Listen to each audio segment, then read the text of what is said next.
Hi everyone, good morning. I hope you're now a little bit more awake. The party was not too hard yesterday. So I'm Sebastian BORGET, I'm CEO and co-founder of Pixel. And today I will be talking about how we grew a community of 5 million players in a game called the Sandbox.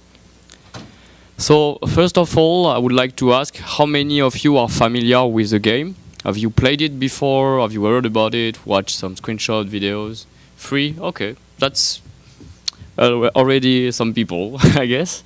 So Sandbox, it's a quite unique game. It's a world building simulation where you can combine different elements over 100 different elements, such as some very simple ones like soil, water, electricity, fire, metal, and then you have access to much more complex one like explosive, LEDs, sensors, lights. Many I can't think of now, but we'll see. And more casual ones, now we introduce dinosaurs, cars, monuments, humans, zombies, tanks. And you drop those elements by touching the screen, so it's all touch-based game with this pixel art rendering, and you can create almost anything you like without any limit in possibilities. The game also features 9 different campaigns of levels, so if you're not really the type of creative player, you can still enjoy a lot of puzzles to solve based on the physics of these elements. It was first launched in May last year on iOS. Now it's available on several platforms, so iOS, Android, Amazon, and BlackBerry 10. And it's a freemium game. So players quite love it. We have over 40,000 4 to 4.5 reviews on the different stores. The different stores also love it, so Apple named it one of its best of games in 2012, and this year they named it again. There was a shortlisted like 5 games that call like if you like Minecraft, and we were first in their recommendation. In their own description, they call the game as one of the most unique world-building game available, and they were hooked on our mission-based approach. We're also very well featured on the Google Play Store. So we're part of the staff pick, and we had like a large banner at launch, and also on BlackBerry 10 market. So I would like to go through the growth of the game, so you can understand this is not the type of game which we launched and it had 5 million downloads in like 1 week or 1 month and then it collapsed. No, this is something that we have built over time, over 1 year. And I think it's interesting because it's not the usual pattern you can see with most of the mobile games. So while we launched it in May 2012, we had featuring on the App Store, which helped us get approximately around 1 million downloads, more or less. And as we did a lot of updates, so you will see every blue date is an update on iOS, and every green dot is an update on Android. We update almost every month, so this is part of things that helps to succeed in the game. When we added the iPad universal support 2 months after the launch, we got around 1.5 million downloads, and as you can see, the growth was steady slow actually until December of last year. Then we added the humans, which are like little lemmings moving on the screen, and it turned the game for very hardcore game to much more casual, appealing to a different audience. And that's where we actually broke through the 2 million downloads mark. And as we launched on Google Play, we've seen incredible growth. In less than 2 months, we raised above 4 million downloads, which help us to grow the community, to kickstart the acceleration of the community. And as we passed the 1 year anniversary, we celebrated having 50,000 fans of Facebook, and now, like just 2 months after, we already have 130,000 fans of Facebook, and it's growing like 1,000 to 2,000 a day. So I expect to have like by end of August 200,000, and it will keep accelerating, which is, I believe, a great thing for the game. Uh, so why is this game a success? I believe it's because it appeals to several different audiences, and any kind of player can enjoy in a different way this same game. So at first it was targeted as the niche market of hardcore player, people who like pixel art, so maybe retro gamers or more older players or Minecraft players. You can see you can build quite complex contraptions with electronic circuits which can make music or digital display, so something very complex. But we turn it into a more casual game, which appeals now to like young audiences from 13 to 25. 70% of our players are 13 to 25 years old, so it is totally not anymore this kind of profile. Thanks to the puzzle approach, so you have different campaigns. These are thematic campaigns, so the basic tutorial, and then we created dinosaurs, zombie levels, humans, and you have to solve these different levels using the physics property of the different elements, or sometimes like time-based events, so you have to react quickly on the levels. So it's a combination of action and thinking for solving those puzzles. I believe one of the most attractive points of the game is its online gallery. So you can share your creations online, and other players can rate them, load them, modify them, take them over, change whatever they like, destroy them if they want. And we have over 300,000 worlds, and it's growing from about 1,000 new worlds uploaded by day. So you can see it is much more casual when you see this kind of things. So, but it works good. And the potential of the game is really infinite. You can build whatever you like, and I believe some players, they don't want to have like gameplay constraints. They don't want to have like time-based some things. They don't want to have levels to solve or thinking. They just want to enjoy spending time in the title and drawing. So you can also take the title just as a draw with physics. We also have achievements so for collector players, but it's a minor feature, I think. And so I don't know if I will be going through a few of the practices we had. I don't know if these are like best practices, but at least they worked for us. So maybe you will see you can use some of these tips and try with your own games and the way you will promote them. The first thing is how do you how you seed your community, how you get this community started. One thing I believe is important is to have a beta testing period on your game, which should be minimum 2 to 4 weeks. If you can make it even longer and get a lot of people into it, like almost anyone who wants. A good size would be around 1,000 players. Iterate, so keep sending them beta and collect the feedbacks. Put in place a forum and start the discussion with those players because those early adopters will be the very core group of your community that will get it then growing after. You can use different services also for acquiring those users, such as usertesting.com, utest, or different services. They are quite inexpensive, they're quite cheap and online, so you don't need to have like local players coming to your office. You can do all of this online and it works perfectly now. I believe also it's very important to have a roadmap full of features prepared in advance and not think like, okay, I want to make a major update, it will take me 6 months to update, because in 6 months you have time to lose your whole community, specifically in the mobile space. You should split your updates so you have like not so big content added, but very regularly. So every month or every 2 months maximum, and this will keep your DAUs high. So we had two kinds of updates, the major ones where we introduce always new elements, new level and campaigns, and major features, and some minor updates where we just correct bugs. We had minor UI improvements. And so you can see over a year we had 13 different updates, and actually there's already 2 new more since I'm talking to you. So in July we had 2 updates already.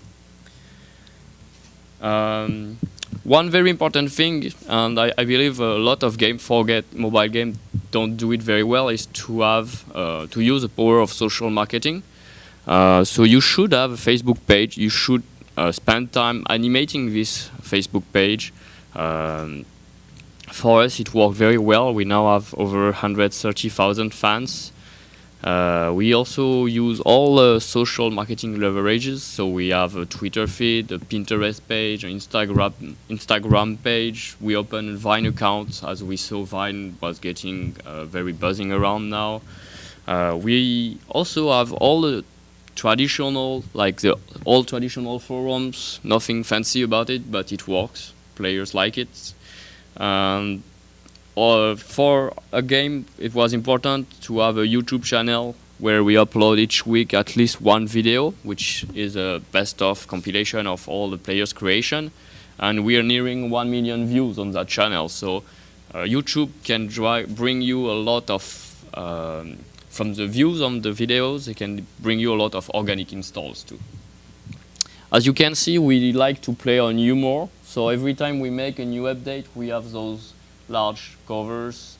Even though they are not strictly related to the game, the artwork is fun and makes people want to just see and come see what will be the next one we post. So yeah, one key thing I think is to be fun and original. And how you are fun and original? Well, if you're an indie developer, just be yourself. If you're a big company, maybe try to hire some people specialized into community management, which I believe would be more the kind of person who can be more authentic to players, because you have to be really authentic to them. They don't like that when they feel being marketed to or being cheated onto. So now I will go through a few different things we've been doing on Facebook, because as you've seen, Facebook has been the biggest driver of organic installs for us, and how you can use Facebook to interact with your community. So first, I believe you can start using Facebook as a way to ask your players for what they really want to have in the game in the next updates. So you can use polls, and you can then prioritize your development. I don't say just do whatever the players want. I say prioritize, which means you see what they want most, and then you can organize your roadmap to match their desires with what you want to do. Don't let the player just dictate the game, because you have to be the one which decide where the ships goes. But you can use that to see here people want more campaigns prior to levels. You can also listen to the different comments. We like to reward players quite often by offering free content. So every so we have on our cycle of updates, every time we update, 2 or 3 a paying campaign becomes free after 2 or 3 updates after, and so on. So we always keep all the players satisfied, the one who can pay, the one who can't. You can tease your upcoming updates. It's very important. So you can show them what's coming on and ask them the preference. Here, do they like this or this more? But don't forget also to tease your existing features. Like, the more content you have in the game, the less the people will actually figure out this content exists. So sometimes it's good to put some reminders. As you can see, it's good to announce your updates, always with a large, funny banners. It makes people like it, share it, and come back to see. You, of course, need to when you new release, you pinpoint what's new in your game. You make sure people tried it by asking them directly. And you always have, you engage the discussion and a call to action by asking them to like or share. This is very important for the virality. You can start a conversation. So this is kind of creation from the player, and then we ask, who is this? We know who it is, but we like to let players think we don't know, so they answer for us. And we organize small contests where we give away free virtual currency in the title based on that. One tip also, if you have video content, don't post a link to YouTube. This is a small video preview and it will drive less engagement and reaction. Whereas if you upload it on YouTube and you post it straight on Facebook, the preview is much larger and the call to action is more important, so people want to watch it more. And finally, listen to your players, so always answer to all the comments, so they don't think you let them down. Of course, if you have many games, you can use cross-promotion. It's very useful. And if you don't have many games, you can make friends, other developer friends here at conference. There's a lot of indie developers around, and they can help you to get a promotion in your game, and you can give them back in return when they launch a new game. To the question, like, do we use user acquisition? Yes, we use it. So it's not just organic acquisition, but very at small level, and we always focus on making more profit than just revenue, using a different set of tools, which will help you improve your business intelligence and tracking statistics. And we acquire users where it made sense. So for example, here, for the same revenue, we don't need to spend as much in Denmark than in Spain. All right, that's pretty much all. If you have any questions.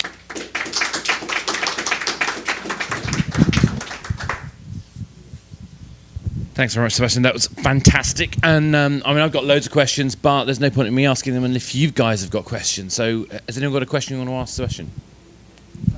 Where do you think, or if we do tell me about it, then it gets picked up by the camera. Where do you know where the first million downloads came from? Like, So the first million downloads came from the App Store, as we got featured in the New and Noteworthy by Apple. Cool. Who else has got some questions? I'm going to ask one because I have Sure. to. I mean, the one thing I found really fascinating about the game, and always have, is that it's very much about the flow of what happens on the screen for me. And what I find delightful about that is that you get, as a player, a choice between complete freedom and also particular puzzle solving. How important do you think it is having that balance between the two? You know, the freedom, you know, if you had only freedom, would it have worked? If you had only puzzles, would it have worked? How do you think that balance works? I think it's what distinguishes the Sandbox from any other kind of creation game or crafting game that you can see around, or like Minecraft or other like falling sun games, is all this puzzle that make the title unique. Apple had this feeling that it was unique because of this, and they stated it quite early when they featured the game. And it's important because all these levels, they show you all the potential of a game. If I ask you right now, like, take a paper and draw me something, I'm sure like 99% of you will figure out, well, I don't know drawing, I don't know what to draw, and so nobody will draw. If I show you like a couple of examples on a screen, and with a video maybe, and now I ask you, draw me something like that, then you will get much more ideas. So I believe the levels and campaigns serve as accelerator of ideas for this free mode. I mean, I think it's personally a lesson that I think a lot of developers need to learn from, which is if you don't give the player a level of freedom inside your experience to express themselves, then they won't be able to fulfill their potential playing the game. But equally, like you say, if you don't give them some framework within which to follow, Yes. they won't know to explore. Yes. Yeah. Also, it's important to not think your game just for like an elite of kind of players. Like same as artists, only few people are really gifted in drawing, and even less people are gifted in pixel art drawing. So I think you've seen a lot of beautiful things, but most of the 300,000 worlds shared in that online gallery are just, I don't know, very basic thing, like poop, almost, like people doing stupid stuff, but they are quite proud of doing that themselves, you know? So you have to make everyone feel proud of whatever they produce, not just like the top artists and these elites in pixel art world. Yeah, I kept making river beds and castles. Don't ask me why, just 'cause I'm a geek like that. Any other questions? Come on. Oh, yeah, go for it. Let's pass you the mic. So the chart early on the user growth, Yeah. you started with iOS. Obviously, you had the feature which got you 1 million pretty quick, and it's great. But it looked like it really took off again when you hit the Android Yes. release. Right. Was there any? I mean, would you on the second game or going back? Would you do the same order of iOS and then Android? Is there any relevance there? And then kind of follow up. Is there any difference in the monetization between the two platforms significantly? So yes, there's a strong difference in the two platforms now. Clearly, a featuring on the Google Play Store will drive you like 10 times more installs on the App Store at the current rate. 1 year ago, I don't think it was such big difference. But looking back, I'm not sure I would change the way we launched the game. Mainly because the quality of users remains better on iOS at this stage. It is changing. Someday we're getting more revenue from Android players than iOS. But I believe on iOS,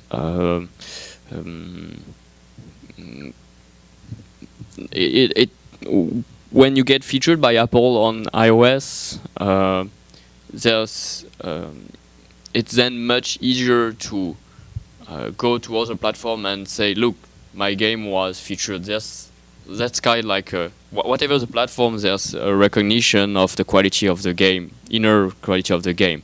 On Android, the size of the teams working on the editorial is, many of you might know it, but it's really small, so they don't see all the titles going through, and you might have more chance missing that featuring, and so missing everything. Thought you had great tips for like building a community. So do you have a community manager or like a team that's doing that? And when you start out, how do you do it? Because a lot of indies don't have a lot of extra time to focus on social media and stuff like that. So how do you kind of balance building your game with that the community stuff? So at the beginning, I was doing it all by myself. I don't think you need like a lot of. You need much less technical skills to manage a community on Facebook than to develop a game. So, and we are quite good at networking, making fun and original things already. So you can handle that by yourself. And then at some point, you will see when the community gets too big, and you don't have time anymore to manage replying to all the players and all that. You can either like outsource this to a company, hire internally, but maybe you don't need to hire like a full-time person, or you can just look for interns or students from gaming schools. These are like highly motivated people. It's a good way for them to get like first step into the gaming industry. They are passionate people too, and you need this kind of profiles for managing your community page. And then you can work together with them on making schedules of what we will post weekly, because you don't need to post like 10 times a day. Also, you have to balance the content. Well, I think it could be managed by a single person or just 2 person. Currently, it's just 2 people at Pixel doing that, me and someone else, and an intern. So I'm going to sneak in one extra question, because I just think it's a great opportunity, particularly in the relevance to a conversation I was having with Marcus back there about the idea of moving from a product-based approach to what you're doing, which I consider to be a service-based approach. The fact that you're making constant, regular, predictable updates to the platform. How much impact would you say that has had to you as a business? So it's part also of my experience as an entrepreneur. I was before into being into gaming, I was into Web 2.0 startups, and I was managing products. And I feel the game is, it's wrong to think a game as, okay, I finished developing it, I put it on the shelf or on the App Store, and it's done. Let's go to the next thing. It's really not the way I feel thing. I feel a product is like a baby. You grow it, and if it works, you will grow it for 10 years, and you should keep sustaining it until I guess it dies. But Everything has a life cycle. Yeah, I think we'll see. Because of the retro graphics, maybe this one can get good old. you know. Yeah, exactly. Yes. So on that note, I'm going to thank Sebastian very much for a fantastic presentation. Thank you as an audience. Stay with us. We're going to move on to our next presentation momentarily.